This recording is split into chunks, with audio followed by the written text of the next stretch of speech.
Well, hello everyone. This is John Byrne with Poets&Quants. Welcome to our online admissions and program event. We have three terrific schools in three very different places with three very distinct programs that offer great online MBA experiences. I want to introduce our three panelists to you, and then we'll get into it. And I just want to tell you that if you'd like to ask some questions, we're going to reserve some time at the end of our 1-hour session to answer those questions. Meantime, after our panel discussion, you'll have the chance to go into a chat room or breakout room and ask more detailed questions if you'd like of any of our panelists. So let me welcome Dr. Toby McChesney. He's Senior Assistant Dean of Graduate Business Programs at Santa Clara in Silicon Valley, not far from here. I'm in Marin, 15 minutes from the Golden Gate Bridge. So I'm in your territory quite often. Beautiful campus and great location to access a lot of leaders in Silicon Valley. And we have Joanna Fortuna. There she is from Rice University with the MBA at Rice program. She's admissions manager of the program. Rice University, of course, one of the great universities in America, a great reputation, great brand, and a place actually known for delivering, super high quality education at affordable prices. And then we have Jody Farwell from Foster. That would be the University of Washington's Business School. She's director of the hybrid MBA program. Welcome, everybody. Thank you. Thank you. So let's start with just the basics. Like, when did your online MBA program get started? How has it evolved? Jody, let's go to you. Excellent. Yeah. Our program launched in 2017. We started with a cohort of about 45. We are currently at a cohort of about 90. We're putting our fifth cohort now. In terms of, I've been here about a year and a half. So in terms of things that have been evolving, we've done some of the basic stuff, which is constant curriculum review, creating some new electives, those kinds of things. But one of the big things that we really have focused on this last couple quarters anyway, is really adding more diversity, equity, and inclusion into our case studies and our courses.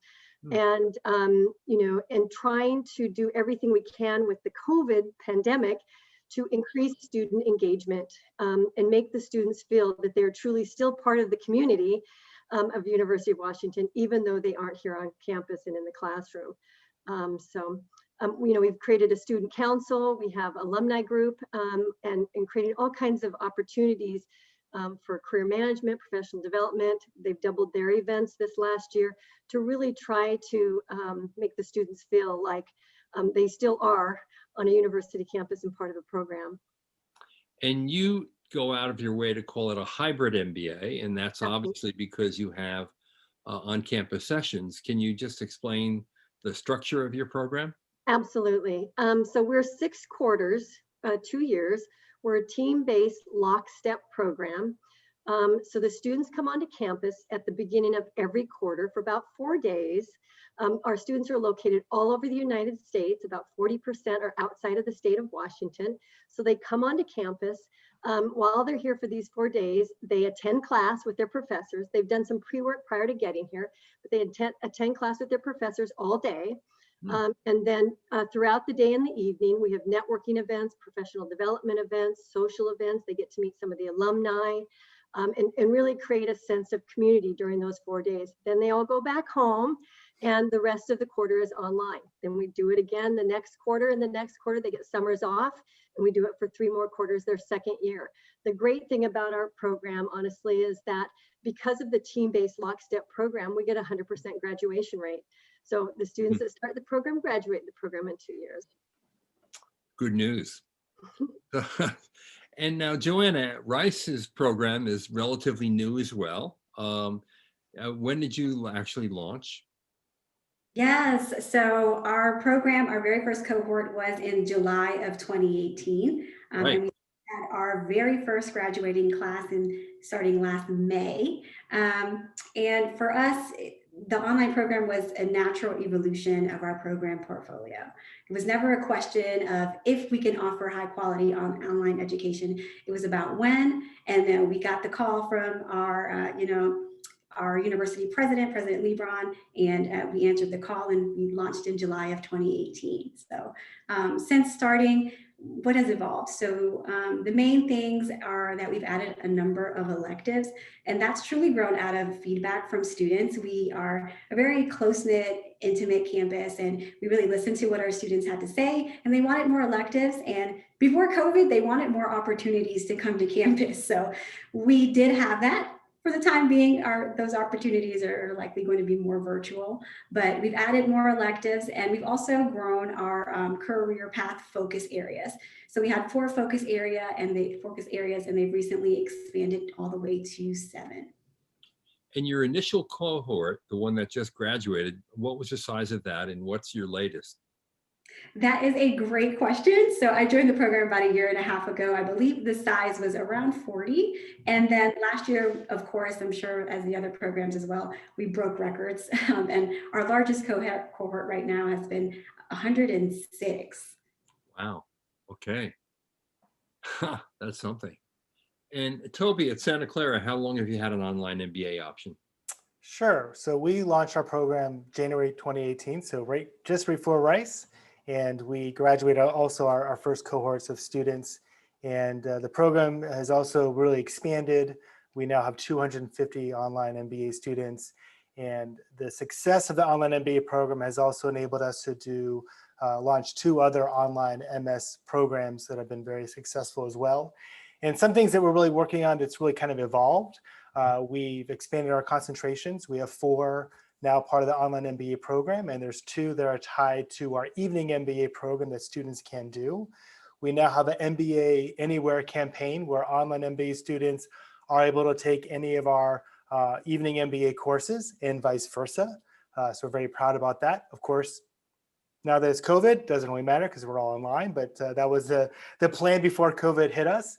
And we've really kind of, just like Jody had mentioned with events, we've really upped our ante with events, with career programming, et cetera. And our career team, we're very proud of. They've really done a fantastic job. And in the most recent Poets and Quants ranking, we were ranked 3rd with career and 10th overall in our inaugural ranking of Poets and Quants. So we're very excited about that. So it just shows you that this engine is really running here at Santa Clara. That's great. And I should point out that because all of your programs are pretty new, everything is new, meaning, which is a great thing. Meaning you're using the latest technology. There's no old canned stuff in the program. You're evolving the programs at a rapid pace because the learning is rapid in the beginning of any new initiative. So people who avail themselves of these opportunities are going to get the latest, the greatest, the newest, which is kind of cool in and of itself, frankly. So give me a little sense of who's attracted to the program. Like, what's your class profiles look like, Toby? Sure. So we are definitely Bay Areas where we really kind of have a lot of our online MBA students. However, we do have 10 different states thus far in our online MBA program. The profile is very similar to our evening MBA program. So we require 3 years of work experience, like our evening MBA program. We tend to hover around 32 years as the average age, with about 10 years of work experience. 47% is the overall female enrollment, which we're very excited about. And our GMAT range tends to hover between 560 to 740. It's a wide range, obviously. Most of our students fall in the low 600s on the GMAT and around 303 on the GRE. In terms of industry, a lot of people assume, since we're in Silicon Valley, that all of our students are high tech. Yes, that's a lot of our students, but certainly not the majority. We do have great students from nonprofits, the healthcare sector, financial as well. So it's really a rich and diverse student body in the online MBA program. And do you do GMAT, GRE waivers at all? We do a case by case, just I'm sure like everybody else now these days. So you can petition the admissions committee for a waiver. We look for students that have a 3.0 or higher in a quantitative undergrad field, coupled with at least 3 years of work experience. Students that already have a master's degree in engineering, a JD, are also obviously considered for a waiver. Right, exactly, good. And what's the class profile look like at Foster? Same kind of idea, of course. Working professionals. We average about 8 years work experience. We range from this current 2 cohorts we have from about 3 years to about 30 years of work experience. We have a retired fellow as our program and bringing so much depth to the program. We cover 18 states and 78 companies. I think the thing I love the most about the program is just the diversity in the background and experience that the students bring, not just in their education level or their work experience, but just in terms of their culture and things that they've experienced throughout their life, whether they've traveled globally. And so that's been really fun too.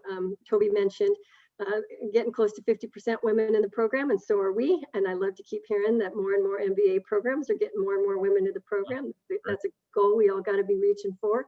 Yeah. I think the one goal that we're really trying to reach is to get more underrepresented minorities into the program. Mm-hmm. And you mentioned waivers, and we also are offering waivers on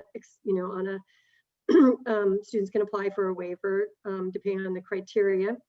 Same kind of 3.4 GPA, about 10 years work experience, and of course having an advanced degree helps in terms of getting that waiver. But we're really hoping that we can reach more of the underrepresented minorities with this waiver option as well. Right. And MBA at Rice, what's the class profile look like? Yes, so it sounds very similar to the other programs. Our online program is the profile is very similar to our professional MBA students. For us, the median age right now is 32. And then the average years of work experience is around 8.4, kind of hovers between 8 and 9 years. We have 30% underrepresented minorities in the program. 54% of our students are Houston-based. And we also offer GMAT waivers. So same case by case, you have to send a request application. We have a pretty robust set of criteria. So there are a few different ways that you can qualify to request it, but it does need to be individually reviewed by the committee. So otherwise waivers, or of course we accept GMAT, GRE, and we also accept executive assessment, which is something that you don't usually hear for online programs. It's typically thought of for executive, but we like the executive assessment here as well. Yeah, and for those of you who don't know about the EA, as we call it in the biz, it takes less than half the time of the traditional GMAT. It's thought to be easier test. You don't have to study as long and as hard for it. So it's a little bit more amenable to people who haven't taken the test for a long time. Let me put it that way. Right. And you're right, it's mostly used for executive MBA programs. And actually that test is relatively new as well. So let's talk about the basic advantages of doing an online MBA. I mean, the most obvious advantage is flexibility. You don't have to quit your job. You don't have to walk away from a paycheck. That's a big deal. The other beautiful thing about it is that generally you can place it into your life, your busy life. You can generally balance the studies with your professional and your personal responsibilities. It's cheaper because you don't have the opportunity costs that you're giving up by quitting a job and going to school full-time for 2 years. And more often than not, the tuitions can be significantly less than they would be if you went to a full-time program. The other advantage, I think, is you get to apply what you learn on the job because you're still working. You know, what you discuss in class and the lessons and frameworks that you learn can immediately be brought to the world of work. And that's a true advantage as well. Now, are there any that I missed, Toby? Yeah, so I would also say just the Alumni Network overall. So all of us have fantastic alums, and of course, be remiss to not mention our Broncos. That's our mascot, and our alumni really love the Bronco Nation is what we call it. So we really treat our online MBA students like all of our grad students. There's no difference at all between them. So they get an access card on campus. They come to a residency for 3 days, similar to what you've heard from my co-panelists. So they can see the campus, see the mission, and get a feel of what the campus involves. And then they're able to do all the different events, either on campus or online, given what they want to do. So our alums are very much connected. They help mentor our students. They bring students to different company visits, career treks, career fairs. So a lot of our students are always between kind of the evening MBA, part-time MBA program, and an online MBA program. And for us, the curriculum, the admission standards, all of that is the same. It's more of the online MBA program is asynchronous. So you have class recordings and discussion boards.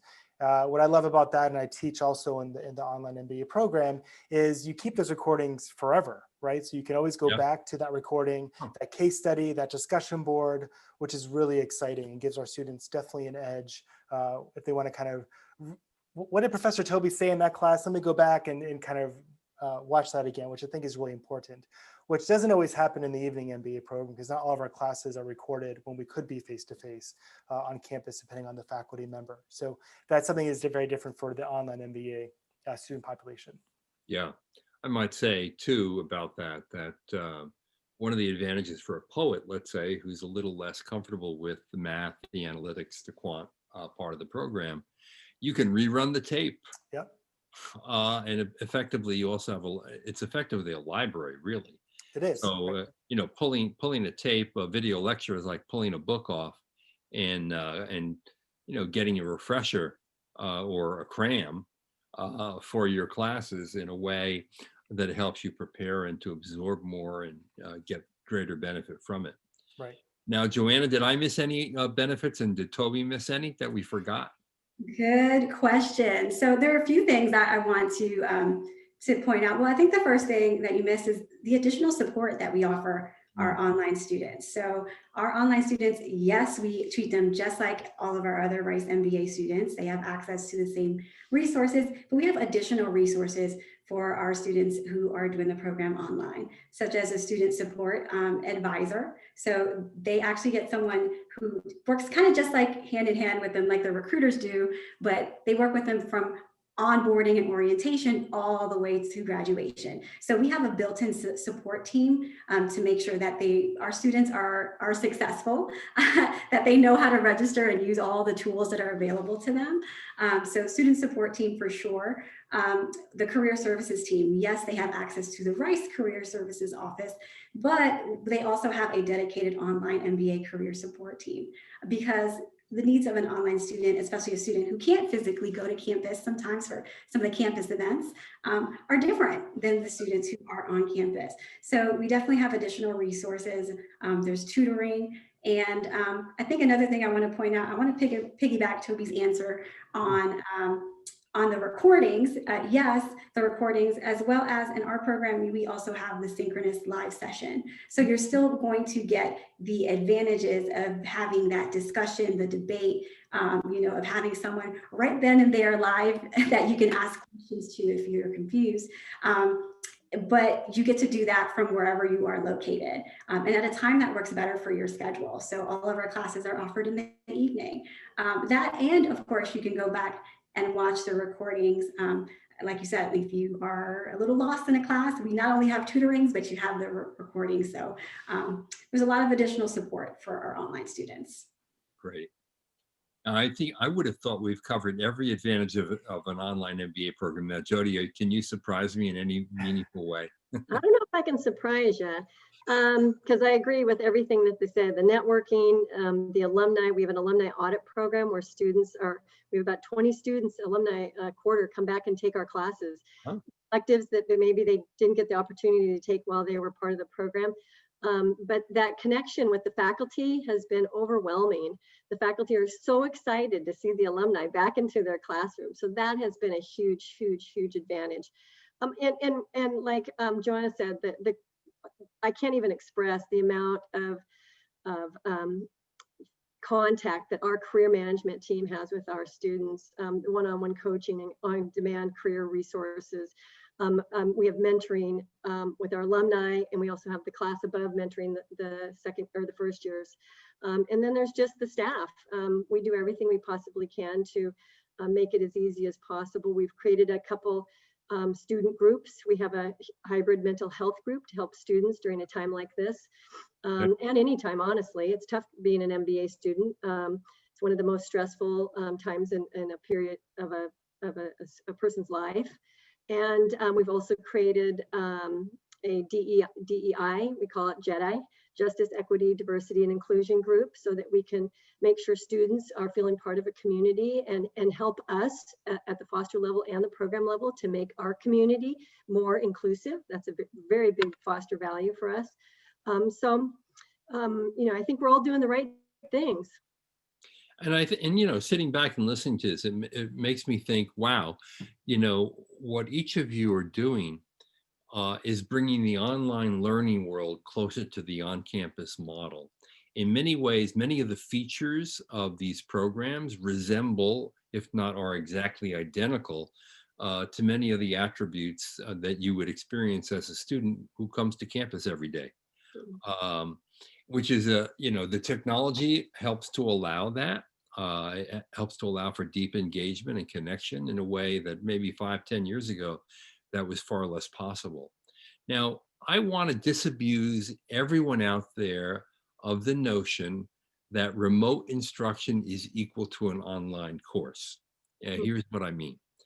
There are probably a lot of people in your demographic who have children whose studies were disrupted and as a result of COVID, and they're taking their classes remotely. Now, Toby, you teach an online course. I wonder from your perspective how an online course differs from one interrupted by a health crisis and merely placed on Zoom. Yeah, so tonight after this, I have an evening MBA Zoom class, and I'm teaching again on the Online MBA program. So I teach both. And so definitely there's more whistles and bells for the Online MBA student right now. The chat features, et cetera, on an online platform is really robust. They have a Silicon Valley professional dashboard that's built into their website for the students for the online program. Evening MBA, it's just like this. It's a live synchronous class on Zoom. I still use the whiteboard and chat feature, et cetera, but it's not nearly as robust as it is for Online MBA student. So certainly there's a misnomer out there right now. And actually I'm attending another conference with GMAC, and that's been kind of the big kind of conversation right now is a hiring manager, are you going to look at the last 3 quarters or 3 semesters of a traditional student taking online courses differently when you hire that person? The recruiter is saying, no, it's at the end of the day, it's still an MBA. Sure. You're still learning a lot, but hands down, a lot of the evening MBA students, at least for Santa Clara, are really itching to get back to have that face-to-face experience. And they applied for the evening MBA for that reason, not the Online MBA program. Yeah, the other thing I'm going to point out is that when a professor has to redesign his or her course into an online format, typically they would take out a blank sheet of paper and you write down what the learning objectives of the course are. Yep. And then you literally plot out by the minute, by the lesson, by the class, right, everything you're going to teach and how it relates directly to those learning objectives. When a professor designs a more typical classroom experience, you tend not to start with learning objectives, and you're not basically scripting or, scripting is a good word for it. Scripting every 5-10 minutes of your programming that you have. Yep. So the attention to care, the efficiency in saying, this isn't really connected to the learning objective, so I'm not going to include it. Or this was nice to have, but it's not needed. That process occurs when courses are designed for an online format specifically. And so you're getting really the best of the professor's work without the meanderings that typically occur in a more regular classroom is what I want to get to. Yeah, I mean, the videos are short and sweet and really to the point.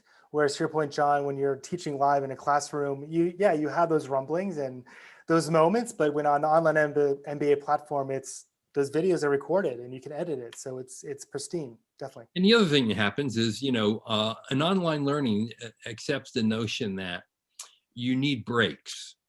So there are the breakout rooms. There are the team assignments that occur online when you have live classes. There are interventions, whether it's a quiz, a poll, what have you, that chops up the learning and makes it more digestible and keeps your attention. And that is a big difference from what we're seeing here in remote instruction at many schools, where that's not designed in. And as a result, it can be a little more tedious. And you see some surveys coming out showing some disaffection among students who intended to have a classroom experience on a traditional campus and who ended up in remote instruction because of COVID. Now, I want to ask my favorite question that I ask whenever I visit a campus. One of my favorite things to do is to go out with the students at night, have a few drinks, and ask this question. What are the 3 things about your experience that had the most impact on you, that were the most rewarding, the most interesting, the most compelling, things that after you graduate, you're going to remember for a long time? Joanna, what would they tell me at your online MBA program? They would say working with Joanna, number 1. Ah, Good answer. Good No, answer. the main thing that makes our program special here at Rice is that I've said it before and I'll say it again. It's our secret sauce. We're a very small, tight-knit community. That goes for the online program as well. So the number 1 thing they would say was the amount of individualized attention and the amount of actual connection that they got with their professors and with the deans, with the admission staff and with the support team. It would be all about the amount of connection that they actually got with the people, with the faculty members. I know that's one of the biggest worries we get for students doing the program online is, am I going to miss out on that piece? And we are we're in touch. We're a very intimate community and we work very hard to keep that. 2, what would the second thing be? I would say diversity. Houston's one of the biggest, the most diversities in the United States. And again, we're at 30% now for underrepresented minorities. And we're trying to, of course, continue to grow that. And the 3rd thing, I would say career and the career support that we get as well. We have not only a team of career advisors, but we also have an executive coach because we know students who do the program online tend to be further along in their career than like the traditional full-time students. So those are my 3. Great. Those are good 3. Those are 3 good ones. Jody, how about at Foster? I think the first thing the students would say is their teams. They become so close with their teams after the 2 years. And their teams are made up about 4 or 5 of the cohort students. So they just become so tight knit. It's unbelievable. The second thing I would say is that I think also with career management, the students in our programs, I think come here not to get an internship, not to start their career. They're really looking to pivot, to advance, to grow, to maybe move to another company, another industry. So they're really in an interesting kind of stage in their career, and they really need that career management team to help them. And the nice thing is they get some of that after they leave too, as an alumni. And then I guess I would say this too, the faculty, they, like I said, when I told the faculty I was developing this alumni audit program, I was a little hesitant. I didn't know how they were going to take, I'm going to throw in 20 more students into the courses. They were so darn excited to see these people again and engage with them and have them take their elective or their class. And the students in the classes were so excited to have the alumni there. It warms my heart. That it's just this full circle of the faculty really valuing not just continuous learning, but also valuing the experience that they had with the students the 2 years they were here, and so excited to have them back. Right. I'm surprised about the fact that you didn't mention right off the top your on-campus sessions every single quarter. Oh, yeah. But, if I was coming now, I know it's the pandemic and we can't do it not right now, but hopefully with the fall, things will get back to close to normal, if not normal, with everyone vaccinated. I would have thought that would be like number 1. It absolutely is. You're right. not having, and that's the reason the students come to our program, I think, rather than a fully online program, is because we get that opportunity to be face to face and for them to sit in the classroom for a few days with the faculty member. Yeah, there's nothing that replaces that. We've had virtual immersions these last couple of quarters, Sure. and we've done a great job of trying to maintain that same level of connection and engagement with the students. But there is nothing like bowling with the students and going and sharing a beer, as you say, with the students, and just karaoke singing after class and eating meals with them. Yeah. Have them complain that there's not enough coffee all day long. Absolutely. Hey, they have to have coffee, especially in Seattle. I've never That's true. seen students so much coffee drinking in my whole life. So Toby, what would your students tell me? Yeah, so a lot of the similar things, I would say. The overarching word is community. So being a smaller Jesuit school, we really pride ourselves on getting to our students on a deeper level. So all of our cohorts are capped at 40. So they really foster that intense kind of bonding through the program, but also just like Jody, we have a residency, a 3-day residency that they come. We do a big kickoff event, a speakers event.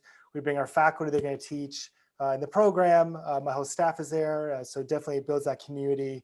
And that community also is fostered with our great faculty. And so our faculty really push our students forward, really expand their mindset and really push them to be the best person in their field or get a job promotion or pivot their career, hands down. And the third thing underneath community really is the whole ethos of career. So as I mentioned, we did very well with our career ranking with Poets&Quants. We're seeing significant return on investment from our students. 85% of our most recent grads are reporting a promotion, some strong salaries coming out, not just in the high tech. Again, Silicon Valley is not all high tech. Right. I'm here to say that. There are other industries in Silicon Valley, but really that career exploration is really popular. Our students, time and time again, remember their meetings with Colleen, who's our career director for the online programs. The dedication that they have with the students is really bar none. Great. Now, everyone knows or should know that the MBA is a general management degree. You're going to get the business basics in finance and accounting and marketing and statistics, leadership, etc. But I wonder, in an online MBA program at your schools, is there also the opportunity to dive a little bit deeper in a given discipline or area? Do you have major specializations, concentrations? I know different schools have different labels for these things. Joanna at Rice, are there concentrations? Good question. So yes, we actually call them career path focus areas. I know they vary program to program, and we actually have 7 right now. So we this is something that we've grown recently and will continue to grow as students request and as the demand is there. But right now we are at corporate strategy, corporate finance, investment management, marketing, entrepreneurship, which is something we are known for, energy, and healthcare. So our program is structured probably similar to other programs where the first year you're just taking your core courses. The first year you're set. These are going to be your general, kind of like your foundational MBA courses. And in your second year is when you can jump into electives. I do want to make it clear that for our program, choosing a focus area, a career path focus area, is completely optional. So students are actually completely free to do whatever they like or go wherever they're moved to, call to with their electives. So you don't have to, none of these areas like fit you, you don't have to feel any pressure to choose one, but we do have them there as essentially like a targeted list, a nice little kind of way to stack your electives if you're drawn to one of these areas. So you get the choice to stay general or to pick a focus area. In each of these 7 focus areas, how many electives would you naturally take to, I don't know if you can put it on your resume or your LinkedIn profile, or you get a certificate or whatever you do. How many electives generally? Generally around 4 electives. That's good. That's good depth. Very good. Sure. We have a special thing that we do where if you happen to somehow get ahead and wrap up your 54 credits and in your last term you have wiggle room, you're able to take additional electives at no additional cost. So that is one of the advantages to doing perhaps an elective residential or taking some like courses in between terms when we have special opportunities. So you can take electives without any additional cost if you are ahead of schedule. That's a lot of incentive to be ahead. Yeah. Jody, are there concentrations at Foster? We don't have concentrations per se, but we do have elective offerings that students, if they want to expand knowledge in a focused area, they sure can do that. Mhm. We're looking into the idea of doing badges, kind of the same idea where the students could focus on marketing or finance and earn a badge, like you said, to put in their LinkedIn profile, that kind of thing. So absolutely. Right. That's great. And Toby? Yes, we have 6 concentrations. 4 are solely online for our students, and then 2 are on campus. So they have to come to campus for those concentrations. So we have marketing and finance, which are tied to our MS programs. So the students online can meet different students, which I love about our concentrations. We have leading innovative organizations in data science and analytics. And then the on-campus concentrations are entrepreneurship and food entrepreneurship. We have a center of food entrepreneurship that is becoming more and more popular. So again, those 2 concentrations, students would have to come to campus for the evening MBA program. But I think it's a very smart move. I tell all my students, I'm sure Joanna and Jody would agree, that it's really smart if you're able to do a concentration, especially for those students looking to pivot their career. So we have a lot of students who will have 5 years of marketing experience, and they really want to learn more about the financial industry and maybe do a banking kind of job. So we really advise them, well, then do the MBA with a finance concentration, join the finance student club, work with Colleen and our career team, and she'll get your resume ready to go and get that job in the financial sector. And that's been really a very popular thing for our students. You mentioned before the career outcomes. I want to talk a little bit about that. I guess if there's a few issues that people wonder about when they think about going for an online MBA. One that was addressed was whether or not I'll be able to make connections with the faculty and my classmates. Another clearly is, wow, can I balance the work of a student in a rigorous program with my professional and personal responsibilities? And then the third is, okay, bottom line, what am I going to get out of this career-wise? Am I going to be able to get greater responsibility at work? Am I going to advance quicker? Can I use the degree to switch a career? Will I get an increase in pay? Jody, what is your data show about people who get online MBAs? It's huge, right? So our students, the recent graduates and the students out, 70% have had job changes after a year or two, and that's just huge to think about that kind of pivot. And but the interesting thing I think about that is it says a lot about the students that come into the funnel, right? So the students coming into the funnel are driven. They have a goal. They know what they're looking for. They know that they're wanting to pivot from marketing to finance or whatever, as Toby used in his example. So they're very clear about that. And in our admissions process, we're very clear about making sure that we get students who do have a goal. They're not just getting an MBA to get an MBA, not really sure what they're going to do with it. They might change from marketing. They're just starting out. They're not really sure where to go. They hope they make more money. That's not the student we want in the program. We want the student who's determined, driven, clear goals, a personal mission statement, so to speak. And the students that we get that come into the program, you see 70% of them change jobs or industries or careers, post 1 year out of the program. So it's pretty impressive. You make a good point there. It's often said that, hey, if you want to play tennis, don't play with someone who can't play or is worse than you.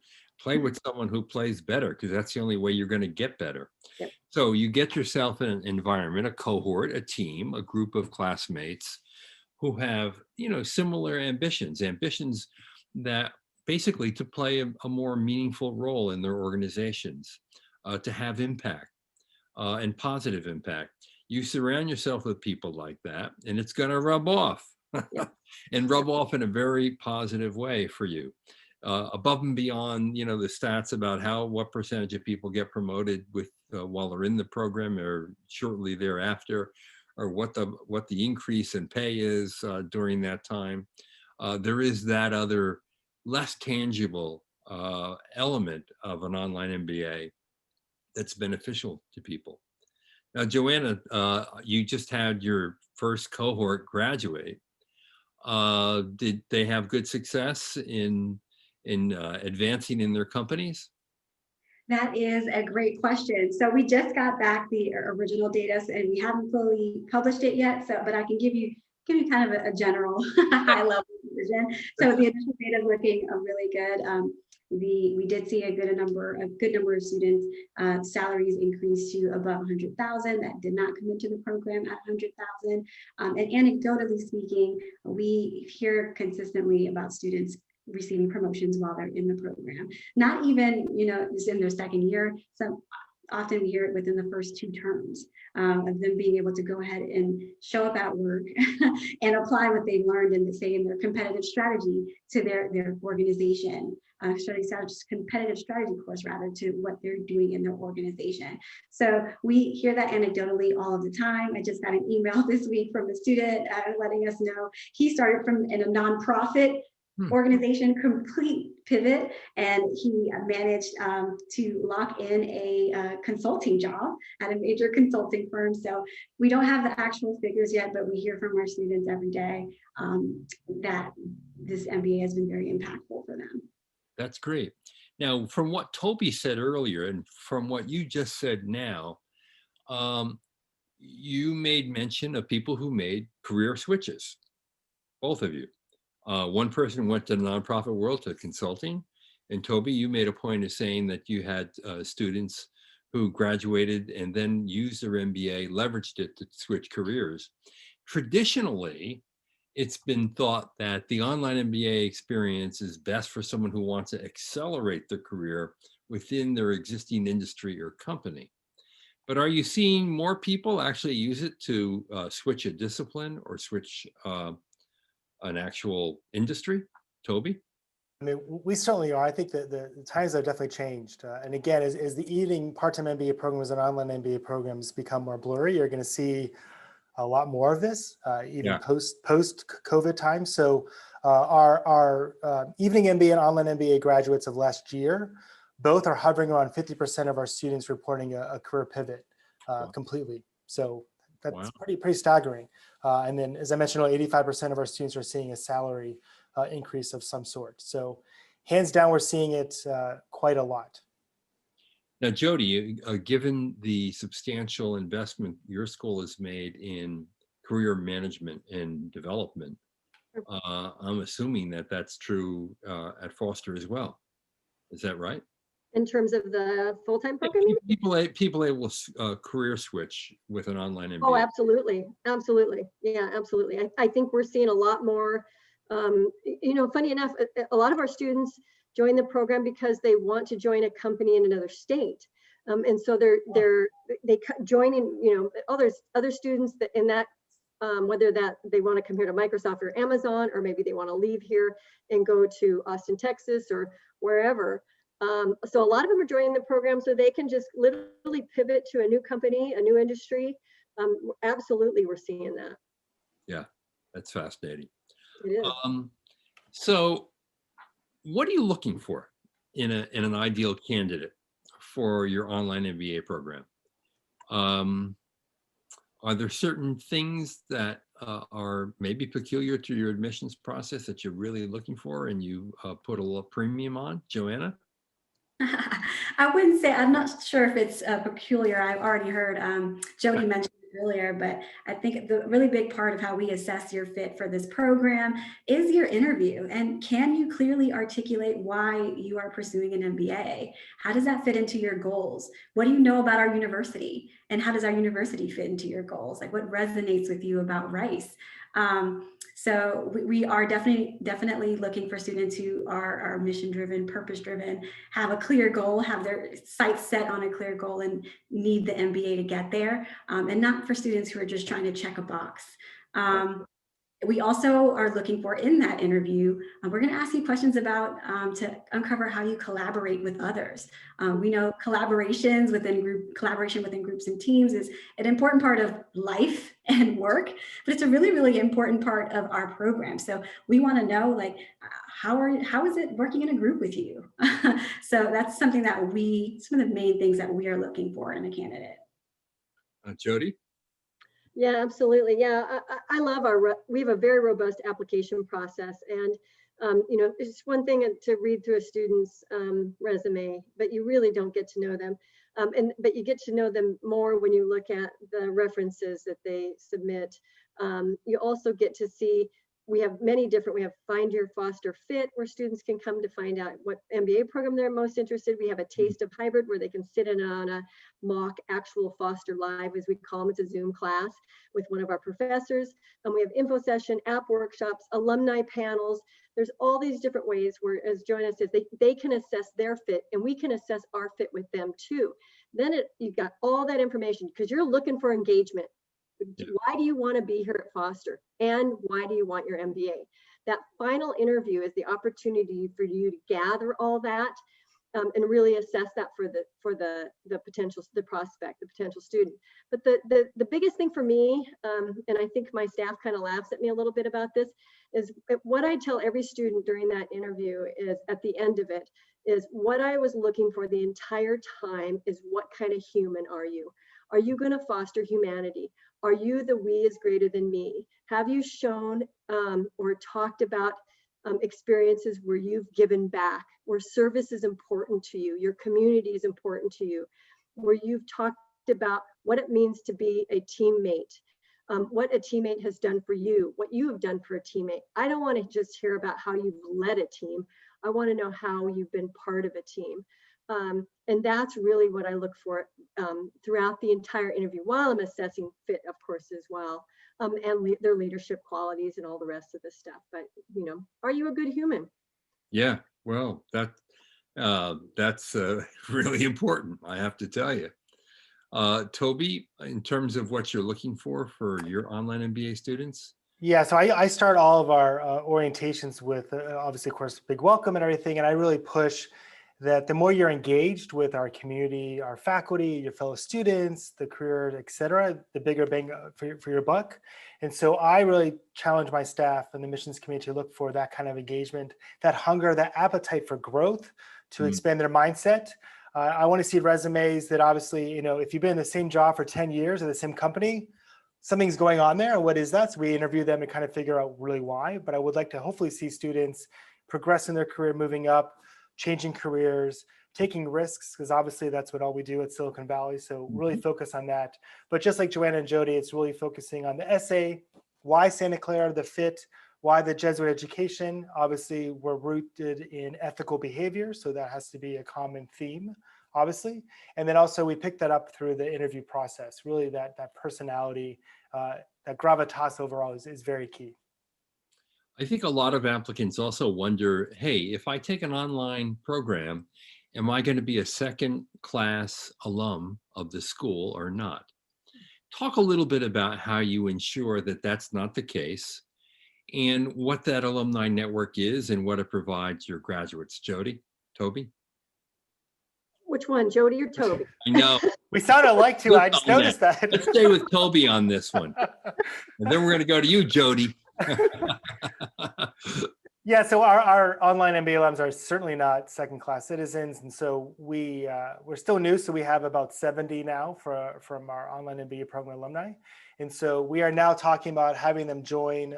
We have an MBA alumni advisory board that was grown through our evening MBA program. We're now talking about bringing in online MBA alums to that board, which is very important. They're invited to all of our events, but they are definitely cheerleaders of ours. So a lot of our students who are coming through the pipeline of our program are referrals, which is really great. So yeah. They're definitely part of our community. They give back. Some of our giving back rate is pretty strong in terms of money back to the university from our online MBA students, because we just did that for the Princeton Review survey. So it's top of mind. So definitely our students are part of our community, hands down. And Jody, I would think that your decision to invite alumni back to elective classes Yep. in the online program helps to cement alumni across the board, right?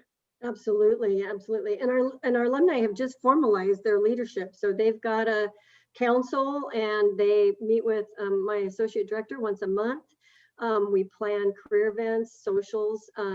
They also collaborate with the full-time MBA to collaborate on events and DEI events, both at the foster level and at the program level.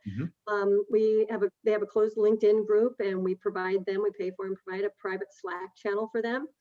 So absolutely, they're very much so a part of the Foster alumni and the UW alumni group. Absolutely.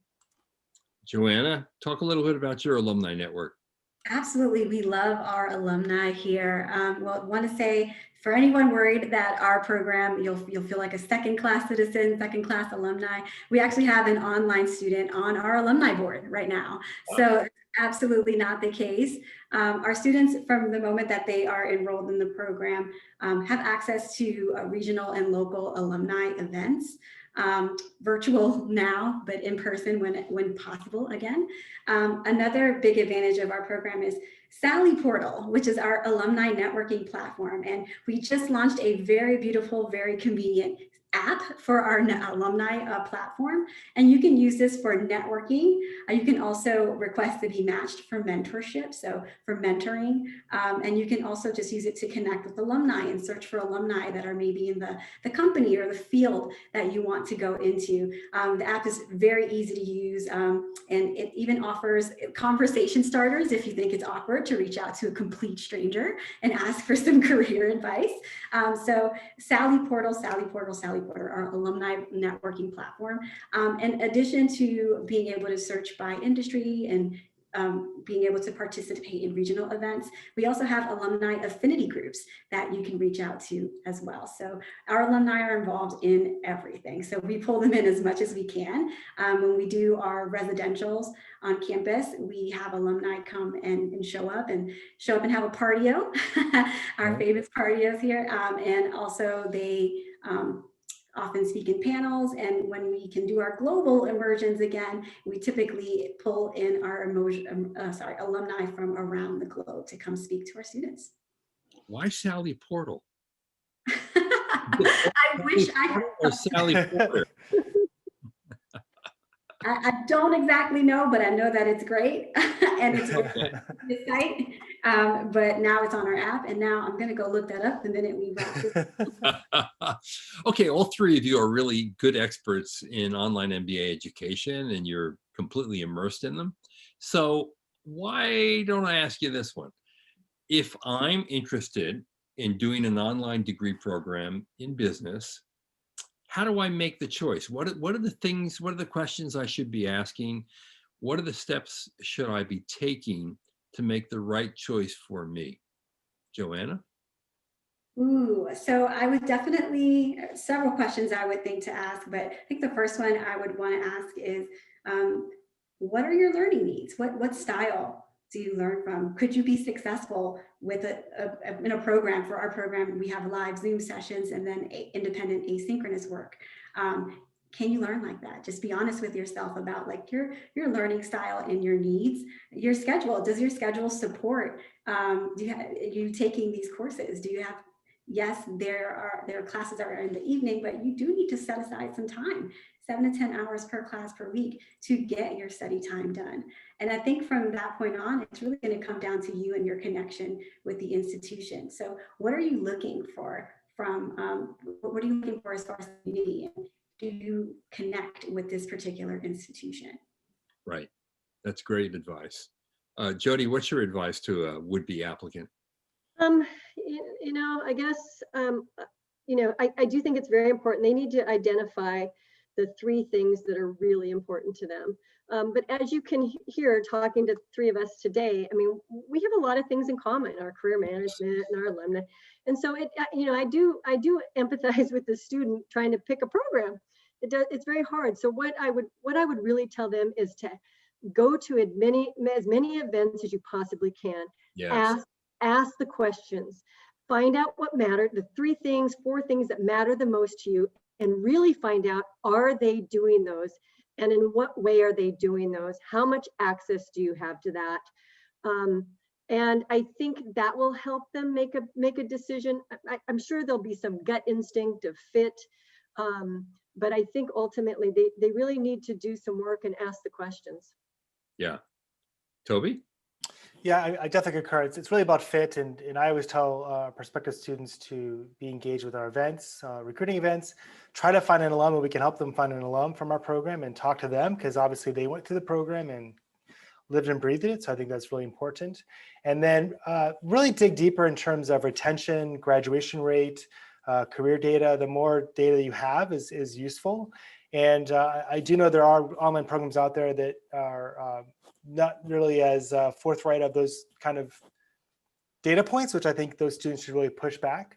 And I think if you're really concerned about brand, obviously rankings is part of it, but I don't want you shouldn't always just focus on rankings, because again, there's a lot of factors on that. But I think all of that kind of comes into the bigger fit overall. So the more you attend events, talk to people, you'll get a sense of if it's the right program for you or not.